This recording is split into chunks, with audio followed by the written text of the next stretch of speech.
जय हिंद दोस्तों, क्या हाल है। स्वागत है आप सभी का आपके अपने इस चैनल मोबाइल पर स्टडी में। दोस्तों, आज की इस वीडियो में मैं आपको बताने वाला हूं कि जीवन परिचय आचार्य रामचंद्र शुक्ल जी का आपको जीवन परिचय बताने वाला हूं।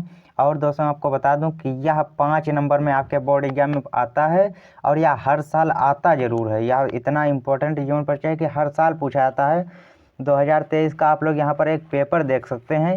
2023 का हिंदी का है ये पेपर, और इसमें आप लोग देख सकते हैं कि आचार्य रामचंद्र शुक्ल जी का जीवन परिचय आया हुआ है और यह पूरे 5 नंबर का आता है। तो जितने भी इम्पोर्टेंट जीवन परिचय हैं सभी आपके मैं तैयार करवा दूंगा। बस आप चैनल के साथ बने रहिए और चैनल को भी सब्सक्राइब कर लीजिए। तो यह बहुत ही इंपॉर्टेंट जीवन परिचय है आचार्य रामचंद्र शुक्ल का। और आप यहाँ पर देख सकते हैं कि क्या है कि यहाँ पर देखिए जीवन परिचय क्या है इनका, कि आचार्य रामचंद्र शुक्ल जी का जन्म सन 1884 ईस्वी को बस्ती जिले के अगोना नामक ग्राम में हुआ था। यानी कि यहाँ पर दोस्तों आपका इम्पोर्टेंट पॉइंट हो उसे आप लोग काले पेन से लिख देना। तो सन 1884 यहाँ पर इम्पोर्टेंट है, तो इसको काले पेन से लिख दिया। 1884 ईस्वी को बस्ती जिले के अगोना नामक ग्राम में हुआ था।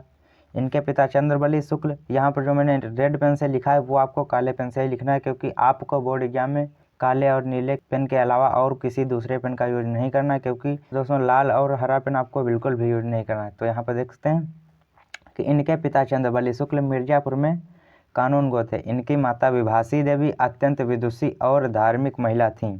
जो इनकी माता थी वो अत्यंत विदुषी और धार्मिक महिला थी। यहाँ पर दोस्तों आप लोगों ने एक बात देखी कि ज़्यादातर लेखकों की माताएं जो होती हैं वो धार्मिक और विदुषी महिला ही होती हैं।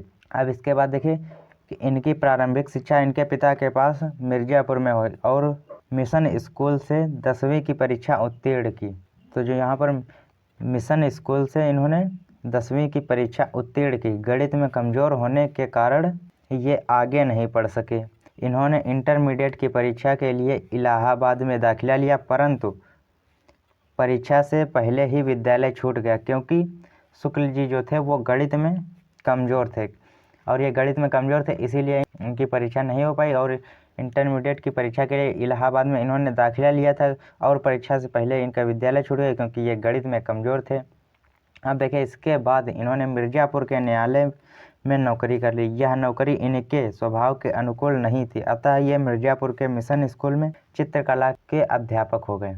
अब यहाँ पर समझिए कि इसके बाद इन्होंने मिर्ज़ापुर के न्यायालय में नौकरी कर ली। यह नौकरी इनके स्वभाव के अनुकूल नहीं थी।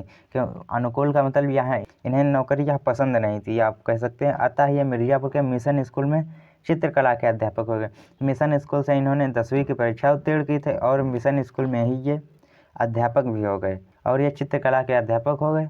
अध्यापन कार्य करते हुए इन्होंने अनेक निबंध, उपन्यास, कहानी, कविता आदि की रचना की। इनकी विद्वता से प्रभावित होकर इन्हें हिंदी शब्द सागर के संपादन कार्य में सहयोग के लिए काशी नागरी पचाड़ी सभा में ससम्मान बुलवाया गया। इन्होंने 19 वर्षों तक काशी नागरी पचाड़ी पत्रिका का संपादन भी किया। कुछ समय पश्चात इनकी नियुक्ति काशी हिंदू विश्वविद्यालय में हिंदी विभाग के प्राध्यापक के रूप में हो गई और कुछ ही समय में हिंदी विभाग के अध्यक्ष भी हो गए।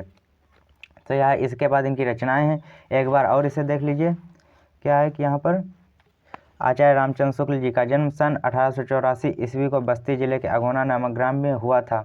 इनके पिता चंद्रबली शुक्ल मिर्जापुर में कानून गो थे। इनकी माता विभासी देवी अत्यंत विदुषी और धार्मिक महिला थीं। इनकी प्रारंभिक शिक्षा इनके पिता के पास मिर्जापुर में हुई और मिशन स्कूल से 10वीं की परीक्षा उत्तीर्ण की। गणित में कमज़ोर होने के कारण ये आगे नहीं पढ़ सके। इन्होंने इंटरमीडिएट की परीक्षा के लिए इलाहाबाद में दाखिला लिया, परंतु परीक्षा से पहले ही विद्यालय छूट गया, क्योंकि शुक्ल जी गणित में कमज़ोर थे। इसके बाद इन्होंने मिर्ज़ापुर के न्यायालय में नौकरी कर ली।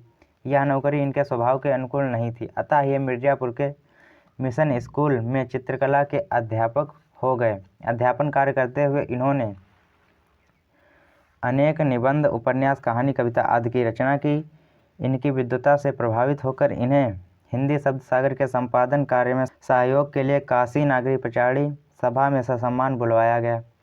इन्होंने 19 वर्षों तक काशी नागरी पचाड़ी पत्रिका का संपादन भी किया। कुछ समय पश्चात इनकी नियुक्ति काशी हिंदू विश्वविद्यालय में हिंदी विभाग के प्राध्यापक के रूप में हो गई और कुछ ही समय में हिंदी विभाग के अध्यक्ष भी हो गए। तो यह इनका जीवन परिचय था। अब इसको यदि आप लिख देते हो तो इसमें आपके कितने नंबर मिलेंगे? 3 नंबर। अभी और है 2 नंबर का, वो है इनकी रचनाएं। तो 3 नंबर का इनका जीवन परिचय आता है। इसके बाद 2 नंबर की रचनाएं आती हैं।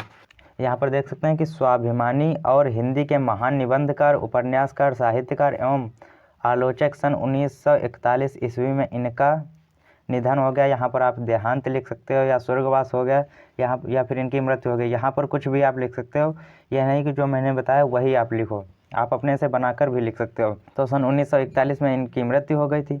अब इसके बाद जो महत्वपूर्ण रचनाएं हैं वो आपकी 2 नंबर की आती हैं। यहाँ पर रचनाएं इनकी क्या है कि निबंध हैं इनके, चिंतामणि और विचार भी थी, और आलोचना इनकी रस मीमांसा, त्रिवेणी और सूरदास, ये इनकी प्रसिद्ध रचनाएं हैं। तो 2 नंबर की रचनाएं, और यह रचनाएं भी आपके बहुविकल्पी प्रश्नों में भी पूछ ली जाती हैं। आप यहाँ पर देख सकते हैं, इस पेपर में आप लोग देख सकते हैं कि इनकी रचनाएं बहुविकल्पी में भी पूछ ली जाती हैं।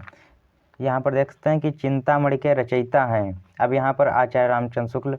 तो आपको रचनाएं जब याद होंगी तो आप बहुविकल्पी भी कर लोगे। तो इससे आपके कितने 6 नंबर क्लियर हो गए, क्योंकि 1 नंबर का बहुविकल्पी भी आ सकता है। तो इसी तरीके से आचार्य रामचंद्र शुक्ल का जीवन परिचय तैयार करना है। तो आई होप कि आपको यह जीवन परिचय अच्छे से समझ में आ गया होगा। तो वीडियो अच्छी लगी तो वीडियो को लाइक कर दीजिए, चैनल को भी सब्सक्राइब कर दीजिए। मिलते हैं आपसे और किसी नेक्स्ट वीडियो में, तब तक के लिए जय हिंद, जय भारत।